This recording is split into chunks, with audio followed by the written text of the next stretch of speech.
voudras, tu ne pourras pas la vendre pour de l'argent ni la traiter comme esclave, parce que tu l'auras humiliée.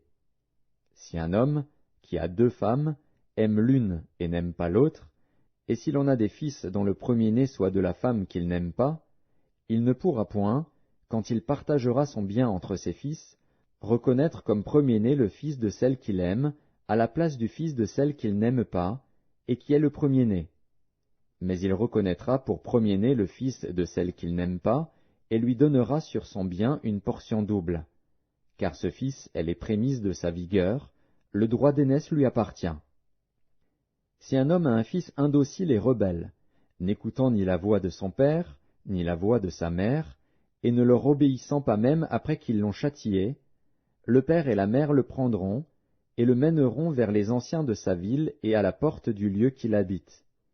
Ils diront aux anciens de sa ville, « Voici notre fils qui est indocile et rebelle, qui n'écoute pas notre voix, et qui se livre à des excès et à l'ivrognerie. » Et tous les hommes de sa ville le lapideront, et il mourra. Tu ôteras ainsi le mal du milieu de toi, afin que tout Israël entende et craigne. Si l'on fait mourir un homme qui a commis un crime digne de mort, et que tu l'aies pendu à un bois, son cadavre ne passera point la nuit sur le bois. Mais tu l'enterreras le jour même, car celui qui est pendu est un objet de malédiction auprès de Dieu, et tu ne souilleras point le pays que l'Éternel, ton Dieu, te donne pour héritage. Deutéronome, chapitre 22.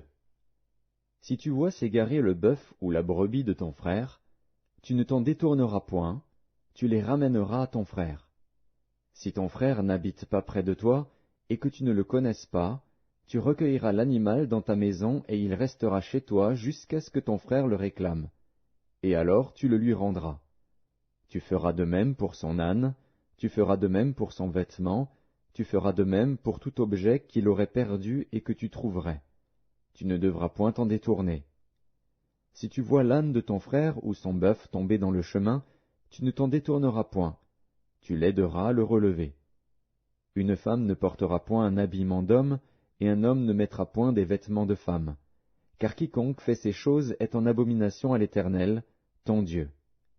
Si tu rencontres dans ton chemin un nid d'oiseau, sur un arbre ou sur la terre, avec des petits ou des œufs, et la mère couchée sur les petits ou sur les œufs, tu ne prendras pas la mère et les petits, tu laisseras aller la mère et tu ne prendras que les petits, afin que tu sois heureux et que tu prolonges tes jours.